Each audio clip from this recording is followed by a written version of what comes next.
Assalamualaikum warahmatullahi wabarakatuh.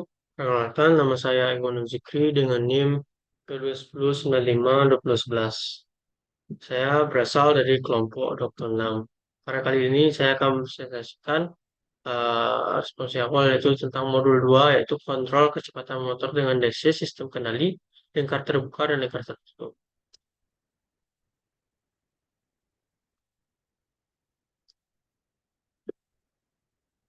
Yang pertama yaitu diagram blok sistem kendali. Nah, terdapat empat tahapan yaitu pertama sinyal, summing point, subsystem, dan branch point. Yang pertama itu sinyal.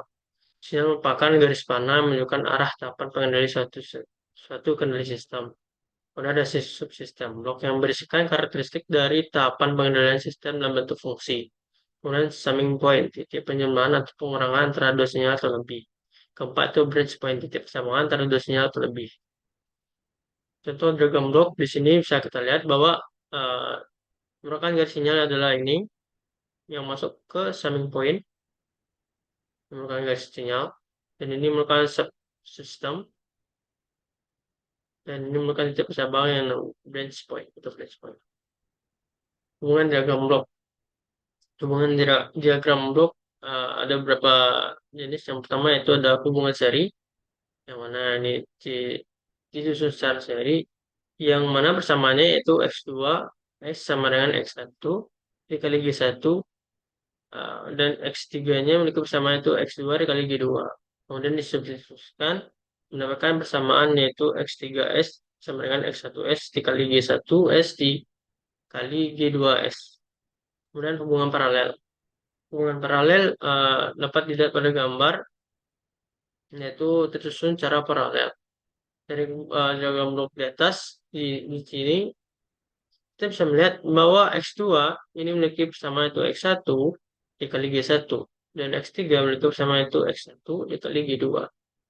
Dan sehingga keluarannya yaitu X4 memiliki persamaan yaitu X2 dikurang X3 atau sama dengan X4 sama dengan X1 dikali G1 dikurangi 2. Kemudian yaitu hubungan dan manipulasi diagram blok. Pertama itu pergeseran titik percabangan dari sebuah sistem. Yang bisa kita lihat bahwa pergeseran ini dilakukan ketika percabangan berada di sebelum sistem, maka digeser menjadi setelah sistem. Akan dapatkan samanya itu X1 dikali G dikali A sama dengan X1. Sehingga nilai subsistem ini adalah 1/G. Kemudian adalah pergeseran titik percabangan setelah menjadi 10. Sehingga didapatkan nilai dari sistem ini adalah X1 kali A sama dengan X1 kali G, yaitu A sama dengan G. Kemudian yaitu modifikasi diagram blok pada pergeseran titik penjumlahan summing point-nya. Yaitu ketika di sini bisa kita lihat summing point berada di sebelum sistem, kemudian dirubah menjadi setelah sistem. Maka dapatkan persamaan pada X3 itu sama dengan X1 kurang X2 dikali G sama dengan X3 dikali sama dengan X1 dikali G dikurang X2 dikali G. Dan pada persamaan ini kita mendapatkan X3 sama dengan X1 dikali G dikurang X2 dikali A. Sehingga nilai A ini sama dengan X1 dikali G dikurang X2 dikali G sama dengan X1 dikali G dikurang X2 kali A sama dengan G sama dengan A. G sama dengan A. Kemudian pergeseran titik penjumlahan dari setelah sistem ke sebelum sistem. Apa di sebelum. Sehingga persamaan ini bisa kita lihat dan kita mendapatkan hasil dari persamaan itu yaitu A sama dengan 1/G. Kemudian di sini sistem kendali lingkaran terbuka dan lingkaran tertutup. Sistem lingkaran terbuka itu tidak memiliki umpan balik, yang mana fungsi alihnya itu CS per RS sama dengan GS. Yang keluar dari sistem adalah CS sama dengan GS per RS. Sistem kendali lingkaran tertutup memiliki umpan balik. Nah, yang merupakan umpan balik di sini adalah ini. Adalah sinyal yang masuk pada HS. Ya, sinyal yang masuk pada HS. Nah, kemudian menuju summing point. Fungsi alihnya yaitu CS sama dengan ES kali GS. dan ES memiliki persamaan RS dikurang BS dan BS sama dengan CS kali HS. Kemudian dari persamaan itu kita substitusikan hasil seperti ini. Kemudian kita substitusikan kembali hasilnya ke persamaan 1, apakah seperti ini. Kemudian kita kalikan GS ke dalam sehingga menjadi ini. Dan akhirnya dapat kita simpulkan bahwa perbandingan antara CS dan RS itu sama dengan GS per 1 tambah GS kali KS.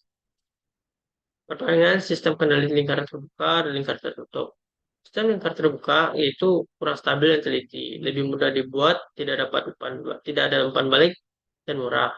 Sedangkan sistem lingkar tertutup itu lebih stabil dan teliti, lebih susah dibuat, terdapat umpan balik dan mahal. Lanjut, itu pengendali PID. Kontrol PID digunakan untuk memperbaiki informasi sistem melalui beberapa sistem yang dihasilkan performa sistem yang baik.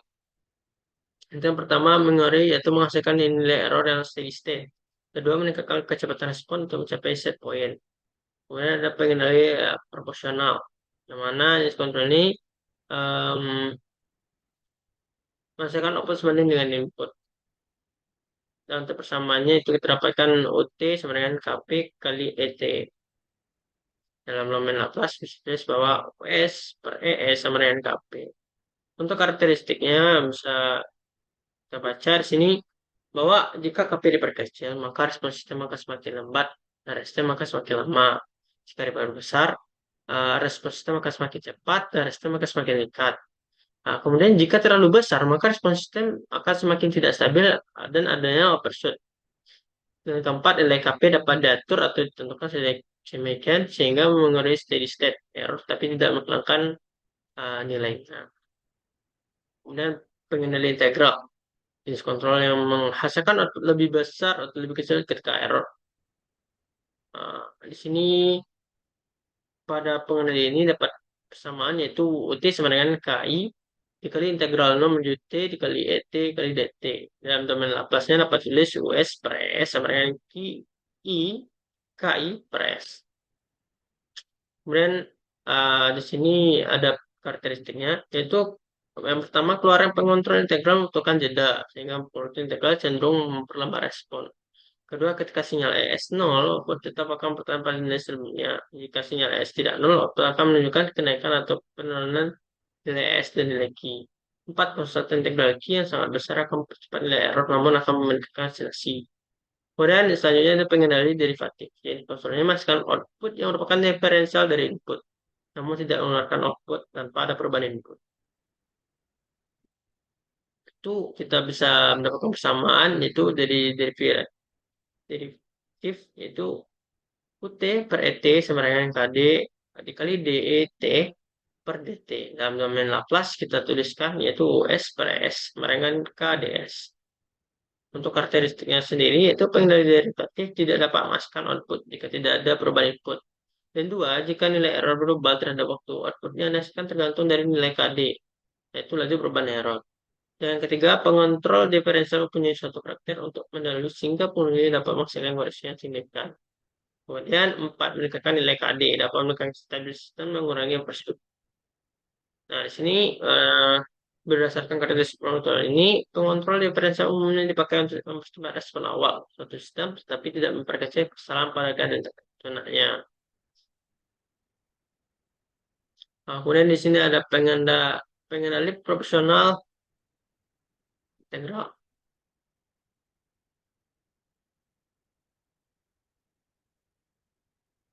Jenis kontrol ini masukkan output yang merupakan diferensial dari input, namun tidak dapat mengeluarkan output tanpa adanya perubahan input. Di sini kita bisa melihat bahwa bentuk diagram bloknya seperti ini, dan berdasarkan hasil gambar ini kita mendapatkan yang persamaan yaitu UT sama dengan KP kali ET tambah KP per TI kali integral 0 menuju T kali ET dt. Kemudian untuk dalam model Laplace-nya itu bisa dituliskan US per S sama dengan KP dikali 1 tambah 1 per TIS itu sama dengan juga KP dikali 1 tambah TIS per TIS. Karakteristiknya sendiri itu adanya penambahan faktor integral pada pengendali maka akan memperbaiki respons sistem. Yang kedua, tidak mengembalikan error pada nilai nol. Kemudian yang ketiga, responnya lebih lambat. Dan keempat, nilai persisnya tinggi. Kemudian yaitu pengendali proporsional derivatif. Jenis kontrol ini mengoptimalkan kerja dari pengendali proporsional. Dari gambar diagram blok ini kita mendapatkan samanya itu UT sama dengan KP kali ET tambah KP kali TD dikali DET per DT. Yang mana jika kita bikin Laplace-nya yaitu US RS sama dengan KP dikali 1 tambah TDS. Kemudian di sini untuk karakteristiknya ada tiga, itu respons sistem sangat cepat, di dua persen rendah, dan yang ketiga kerja dari fresh controller saat nilai errornya berubah. Kemudian ada pengendali proporsional integral derivatif. Jenis kontrol ini yang menggabungkan pengendali proporsional integral dan derivatif. Uh, dari gambar diagram buku ini kita mendapatkan persamaan yaitu UT sama dengan KP kali ET ditambah KP per TI dikali integral 0 menuju T dikali ET kali DT tambah KP kali TD dan dikali DET per DT.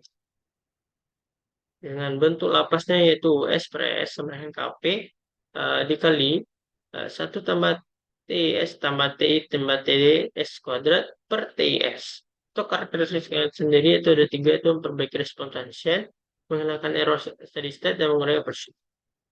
Nah, di sini ada kekurangan dan kelebihan pada jenis-jenis respons loop tertutup, yaitu pada proporsional itu menurunkan rest time dan meningkatkan overshoot, perubahan kecil pada setting time dan menurunkan mengurangi steady state error. Integral menurunkan rest time, meningkatkan overshoot, meningkatkan settle time dan mengeliminasi steady state error. Itu derivatif perubahan kecilnya terjadi pada rest time, menurunkan overshoot, menurunkan settle time dan perubahan kecil pada steady state error. Parameter tanggapan peralihan itu ada beberapa buah. Pertama itu time constant, waktu bukan untuk mencapai nilai 63,20% dari lahir. Kemudian ada rest time, waktu bukan sistem untuk mencapai 0 hingga 100% atau 10% hingga 90 dan atau 5% hingga 95% dari lahir. Kemudian ada starting time, yaitu waktu yang diberikan oleh sistem untuk mencapai nilai 63% dari 5% atau 2% dari atau 0,5% dari sekitar lahir.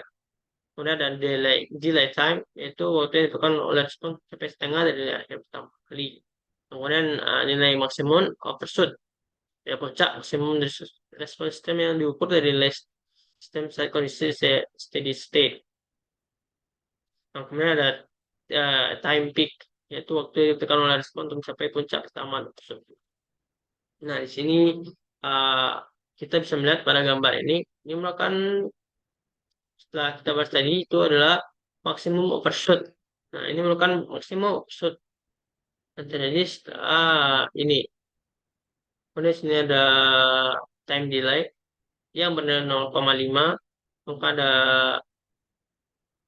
TR, ada time peak, dan di sini adalah time settling time. Nah, kemudian ada metode penelaan. Ini metode trial dan error. Pertama itu metode trial dan error dan metode impede adalah salah satu pendekatan yang umum digunakan untuk penentuan parameter yang tepat untuk mengendalikan suatu sistem. Pendekatan ini melakukan pengujian berulang-ulang dari nilai parameter fit untuk melihat bagaimana mereka mengajarkan sebuah sistem. Kedua ada metode Ziegler-Nichols. Metode ini adalah metode heuristik yang digunakan metode pengontrol fit.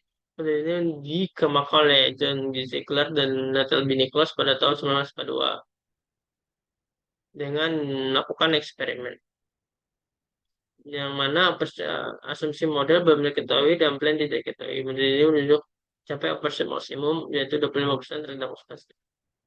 Kemudian ada ketiga metode Cohen-Kuhn yang merupakan pengembang metode tuning fit dari metode Ziegler, Nichols, dan metode Cohen-Kuhn adalah versi yang lebih kompleks dari metode sebelumnya. Metode ini mirip dengan metode Ziegler-Nichols, tetapi perbedaan datang dengan fakta bahwa Cohen-Kuhn memberikan waktu naik yang lebih cepat. Sekian presentasi dari saya. Assalamualaikum warahmatullahi wabarakatuh.